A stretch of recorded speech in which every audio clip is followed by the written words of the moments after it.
When I was 17 years old, just a few months away from turning 18, my life changed in the most painful and sudden way imaginable. My dad passed away. He suffered from cardiac arrest. One moment he was there with us, full of life, and the next he was gone.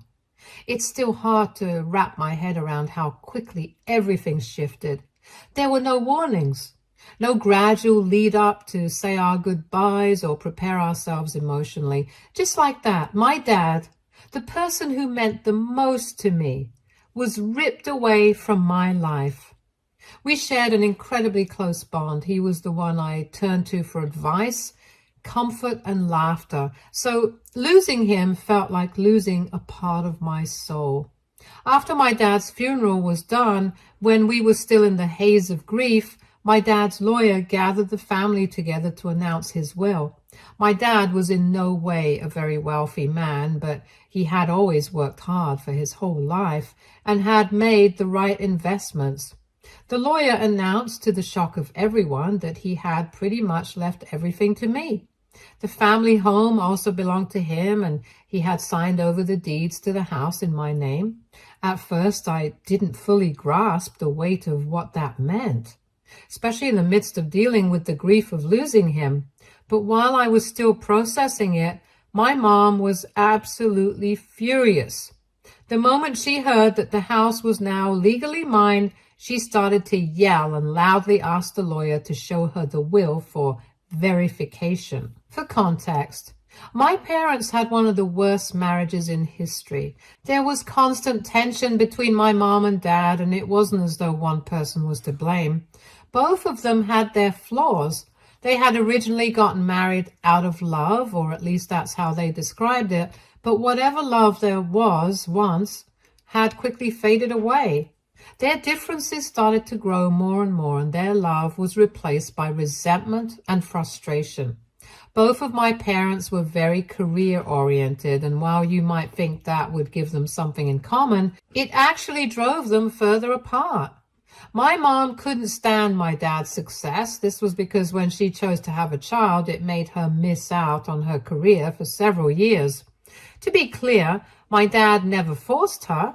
My mom has told me several times about how she was unsure about becoming a parent, but eventually decided to get pregnant anyway because she didn't want to regret not having kids later in life. However, once she had me, she realized pretty quickly just how much she hated me. Not every adult should be allowed to become parents, and my mom is a classic example of that. I can still vividly recall moments when she would snap at me for the smallest things, whether it was not tying my shoes correctly or struggling with my homework. She made me feel like I was a burden from the very start. As a child, I could sense her disdain even if I couldn't fully understand it. I would see other kids with their moms getting hugs, encouragement, warmth, but all I got from her was criticism and coldness. My mom's frustration was her own life spilled over into how she treated me, and it was impossible not to feel like I was in the way. After she gave birth to me, my mom had to take several years off from her career because of pregnancy complications and health issues. She hated the fact that she couldn't work and pretty much blamed me. During this time, my dad was the one supporting the family, and he thought this would be the perfect opportunity for my mom to bond with me. But that never happened. Instead of using this time to build a connection with me, my mom stayed emotionally distant. She would often tell me and my dad how she wasn't built to be a mother and how she wished I was never born. As a result, my dad and she would have several fights where he would threaten to divorce her instead of taking her to see a psychiatrist. My mom would in turn threaten to take me away from him just to punish him for leaving her. Clearly, my mom resented how things had turned out, not only in her marriage but also in motherhood. Often, my mother distracted herself by watching TV at home, zoning out for hours, or going out with her friends, leaving me alone without any care or attention. She didn't even bother hiring a babysitter most of the time.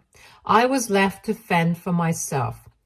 The few times she was around, she made it clear she wanted nothing to do with traditional motherly responsibilities. She hated cooking, and I can't remember her ever making me a proper meal. My diet mostly consisted of frozen foods, mac and cheese, pizza rolls, anything that didn't require effort. For a long time, that's all I knew. At the time, I didn't mind because I was too young to know any better, but now I have come to realize just how neglected I was. It wasn't just about the lack of homemade meals or the absence of a warm hug. It was the emotional abandonment that hurt the most. Very quickly, I learned not to complain about anything to my mom. Anytime I tried to express my feelings or needs, it would backfire. Instead of taking any responsibility or trying to fix things, she would just scold me and make me feel like it was all my fault. It became easier to keep my feelings to myself and avoid triggering her anger. I was walking on eggshells, constantly trying not to upset her, constantly trying to make myself invisible. That's the reality I lived with, and it left deep scars. My dad, in contrast to my mom, made me feel seen and valued. I wouldn't say he was the perfect parent. He had his flaws too, but he was definitely the better of the two. Unlike my mom, he actually enjoyed spending time with me, and I never got the sense that he was doing it out of some sense of obligation. He genuinely cared about being present in my life, and that made all the difference. As I started growing up, things changed in our household. My mom eventually went back to work, but she never quite regained the same prestigious position she had before she took time off. She hated starting from the bottom again, having to rebuild her career when she felt she had already paid her dues. In some ways, I could understand her frustration, losing years of career progress and feeling like she was trapped by her circumstances. But that didn't make it any easier to be on the receiving end of her resentment. When my mom resumed working, I ended up spending a lot of time alone after school. I'd come home, make myself a simple lunch, and finish my homework. It became routine, and honestly, I was used to fending for myself by that point. I had pretty much learned not to expect much from my mom in terms of emotional or physical care. But my dad still made an effort. On some nights, he would take me out to dinner, just the two of us. My mom never joined us. She kept herself distant, almost as if she were an outsider in her own family. During those dinners, my dad and I would talk about everything and anything. He'd tell me about his job, sometimes the interesting projects he was working on or office drama, and I'd tell him all about my school life, my friends, or whatever was on my mind. For those couple of hours, everything felt normal. It was a rare moment where I didn't feel like a burden or an afterthought. I just felt like a daughter having a nice time with her dad. I really cherished those moments because they gave me a sense of security and connection. When I turned 14, my mom got a new job that required her to travel a lot. It was a high-paying position. I think she saw it as her chance to finally reclaim some of the career success she had lost. She decided to accept the position without even bothering to discuss it with my dad, which led to one of the biggest fights I had ever witnessed between them. My dad didn't oppose her working, but this job meant she'd be gone for days at a time, and suddenly he was left to take care of me entirely on his own. I remember hearing them argue late into the night, their voices echoing through the house, and the main point of contention was me. I hated that. I hated knowing that I was the source of so many of their fights. Later, I went to my dad's study and told him that he didn't need to worry about me and that I could take care of myself when he was at work. I thought if I could just prove that I wasn't a burden, maybe things would be better between my parents. When I said that, I remember the look on his face. Guilt washed over him. He pulled me into a hug as if he understood that I had been forced to grow up faster than I should have. It was one of those moments where we both acknowledged, without saying it outright, how dysfunctional things really were. Soon after, my mom officially started her new job and she began disappearing for days at a time. When she was gone, the house felt quieter, almost peaceful. When she came back, it wasn't any better. She rarely spoke to me. When she did, it was like talking to a stranger. There was no warmth, no sense of connection. I'd see her come home exhausted, barely glancing in my direction, and then disappear into her room or back out with her friends. Even though we were physically in the same space, she felt a million miles away. It hurt. But by that point, I had learned not to expect much from her. By the time I turned 16, my parents' marriage was practically non-existent. They were sleeping in different bedrooms as if they were merely roommates. If you're wondering why they didn't just get a divorce and move on with their lives, believe me, I ask myself that question all the time. The truth is, I think they both avoided divorce because it was easier to stay in this detached, dysfunctional arrangement than to go through the financial and legal mess of separation. Divorces can cost a fortune, especially when it comes to alimony, legal fees, and fighting over child custody, which neither of them seem to want to deal with. Both of my parents were earning well, but the only major expense they really shared was my education.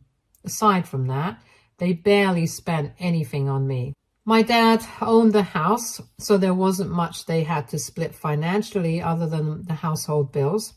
They didn't need to argue over material things. Each had their own car and their own groceries and lived mostly separate lives under the same roof. As for me, my dad would give me money every week, enough to cover my school lunches and groceries for myself. It wasn't a lot, but it was enough for me to manage, and I didn't really expect much more.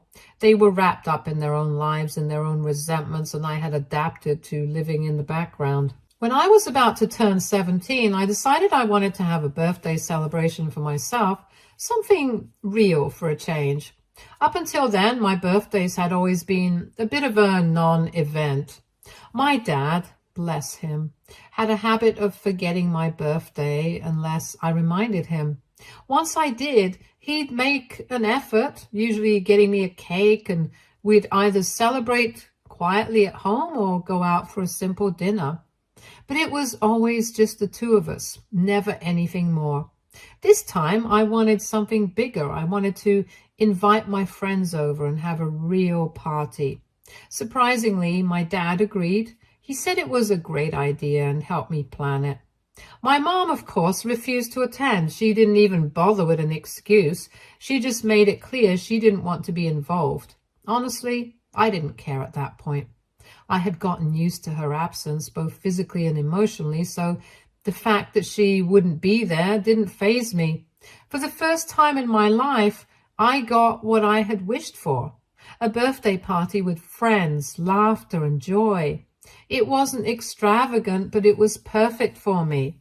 For a brief moment, I was genuinely happy. I had finally learned to accept my life for what it was, with all its imperfections. But as if the universe couldn't stand to see me happy, that brief moment of joy was soon overshadowed by tragedy when my dad passed away. It felt surreal. Here I was, just 17, inheriting the house we lived in while my mom continued to hate me.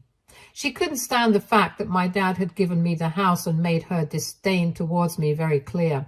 She shouted at me for hours after the will reading was done about how I must have manipulated my dad over the years and how she was the rightful owner.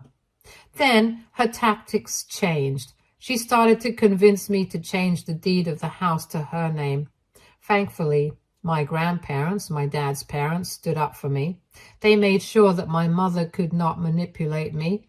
They made it clear to her that she was never a good wife to my dad while he was alive. Hence, she did not deserve to get this house just because he had now passed away. They threatened to take her to court if she tried to force me to change the deed. In a fit of anger, my mom threatened to abandon me.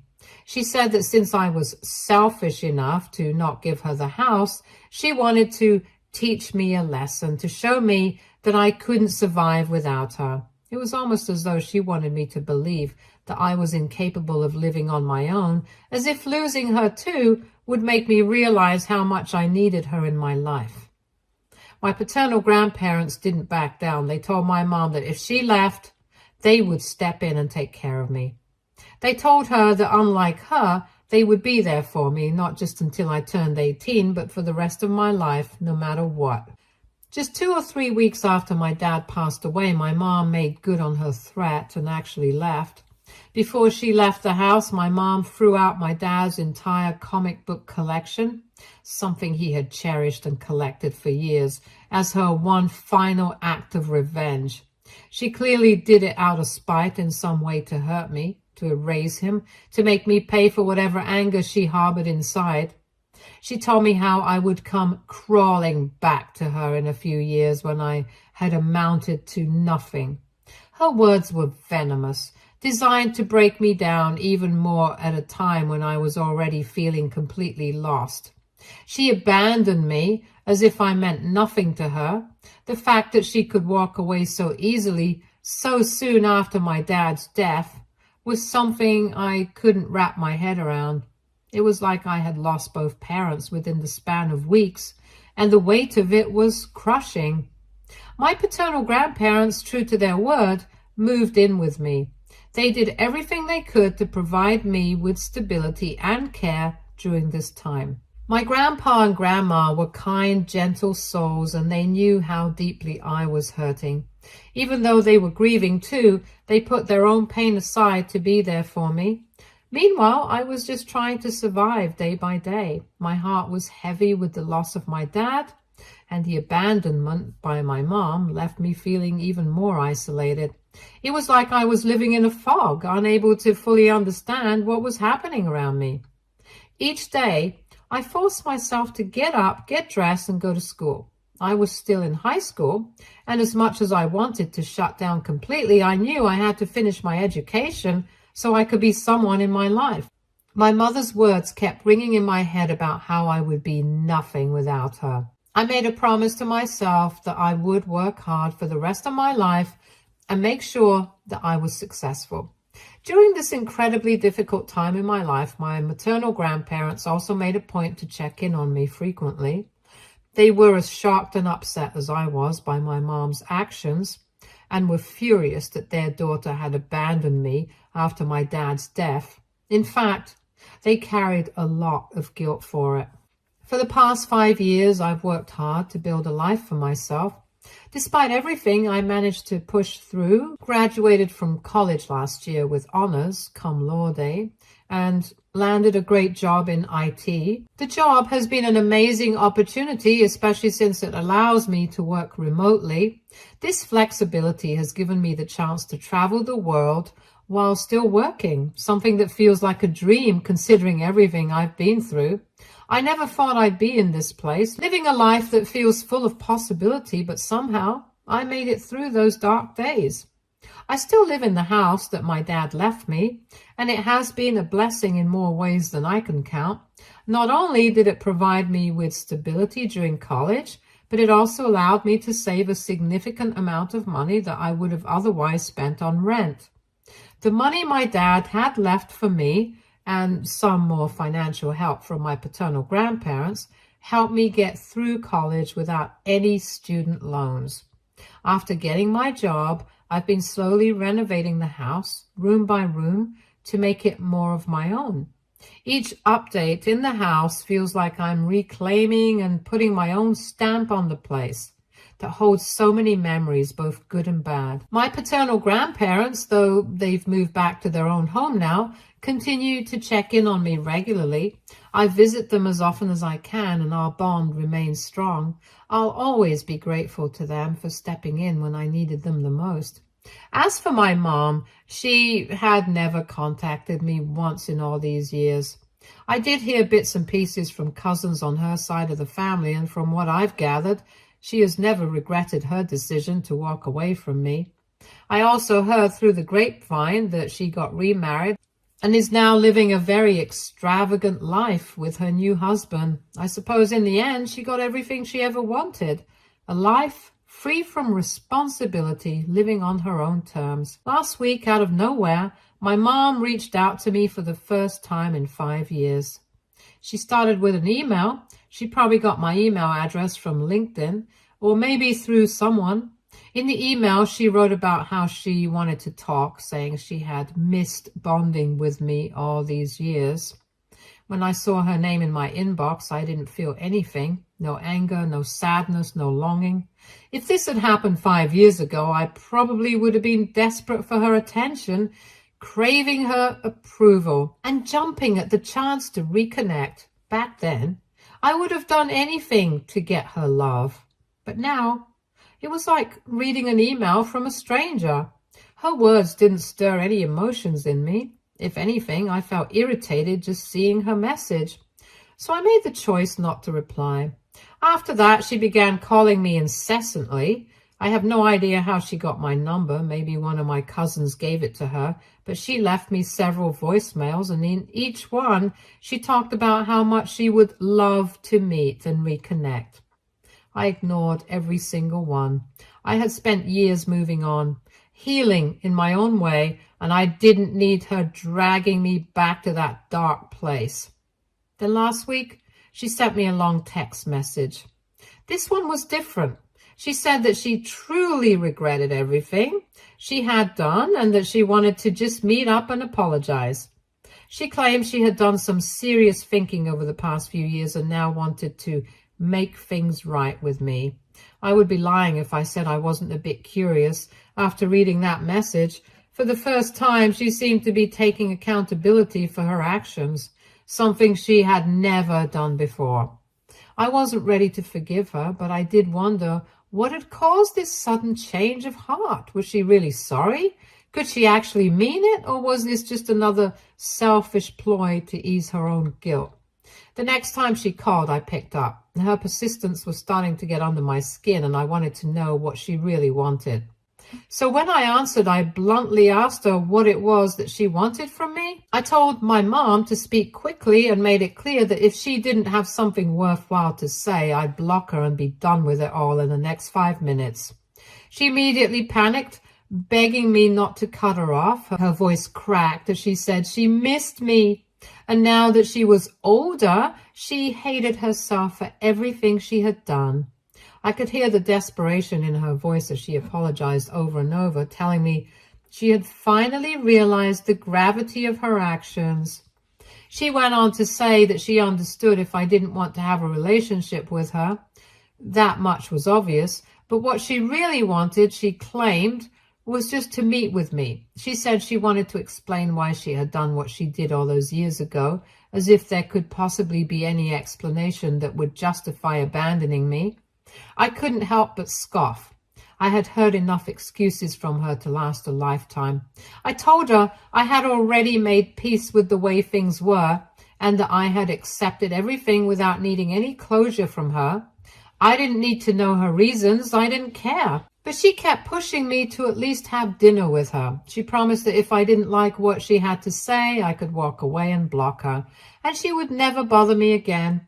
Her desperation was almost unsettling. It didn't sit right with me. Something felt off. Why now? Why, after 5 years of silence, was she suddenly so eager to make amends? The same woman who cursed me and told me I would amount to nothing had now resurfaced, begging for one chance to explain herself. I couldn't shake the feeling there was something more to this sudden change of heart. It all seemed too calculated, too sudden, as if she had some ulterior motive. I couldn't put my finger on it, but I smelled something fishy. Despite my better judgment, I decided to play along. I just wanted to see what this was really about, so begrudgingly, I agreed to have dinner with her and her new husband. The dinner was at my mom's new place, and it was clear from the moment I stepped inside that she was living a completely different life.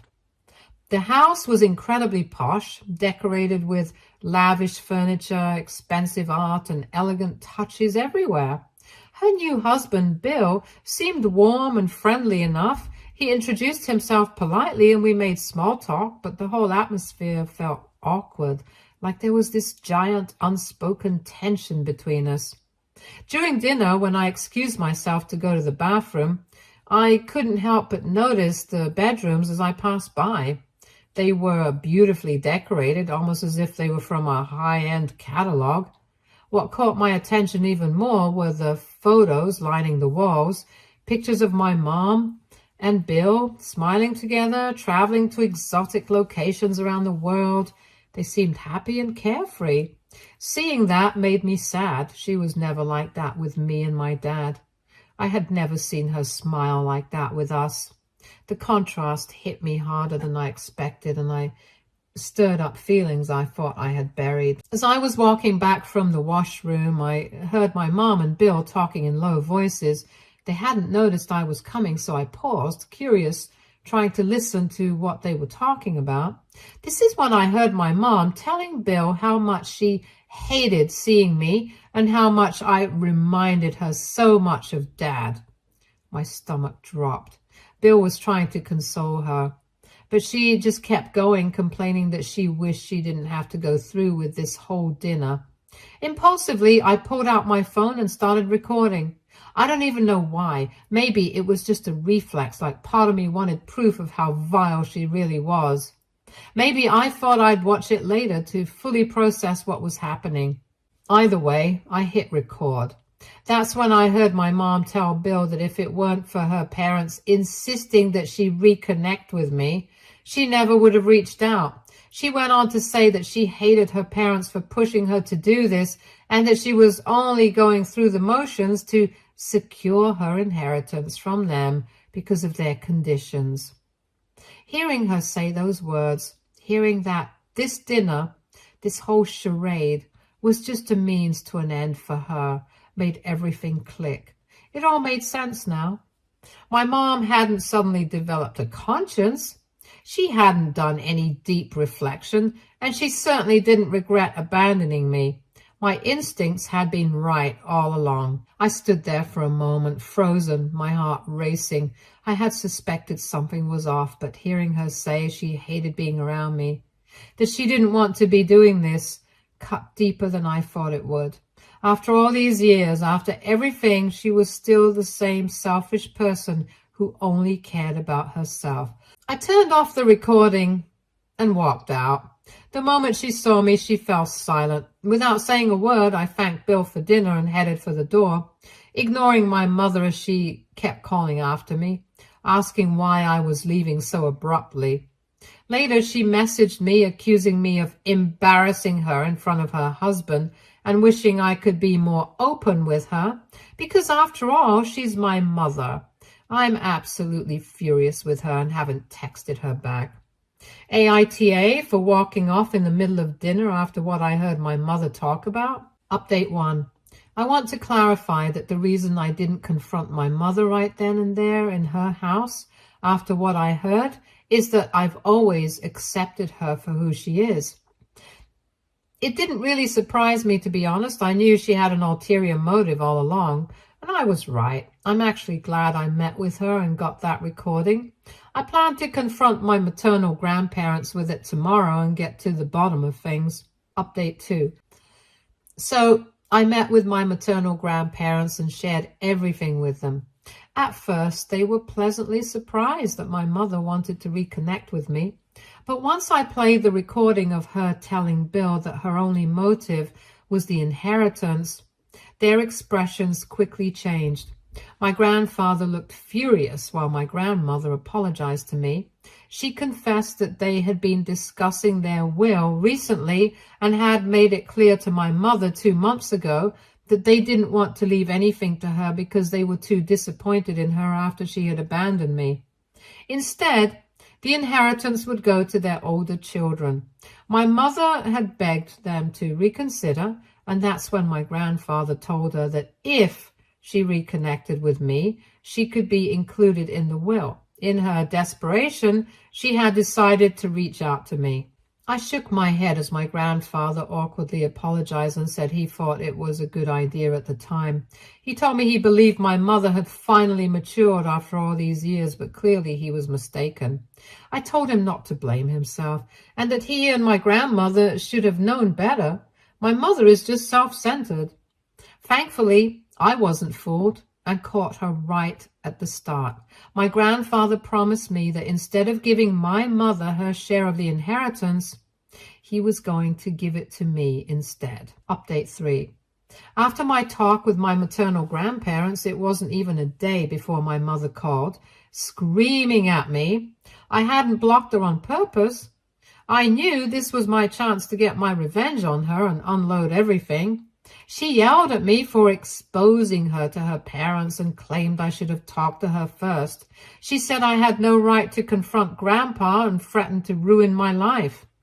I couldn't help but laugh at her words and reminded her firmly I was no longer the child she had abused and abandoned all those years ago. I asked if her husband knew exactly what kind of woman she was or if I should send him an email detailing everything she had done to me over the years. She fell silent at that.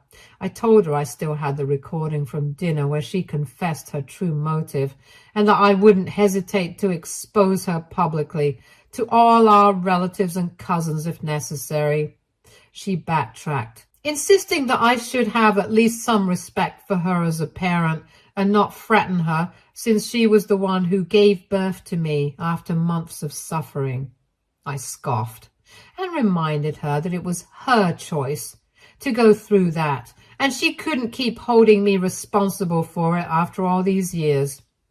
I declared that I was done with her manipulations and that she needed to stay as far away from my life as possible. Otherwise, I wouldn't hesitate to ruin her life by exposing her truth to everyone. I've since blocked her, and I don't think she'll ever dare to contact me again. Stay tuned for more stories from Argo Relationships.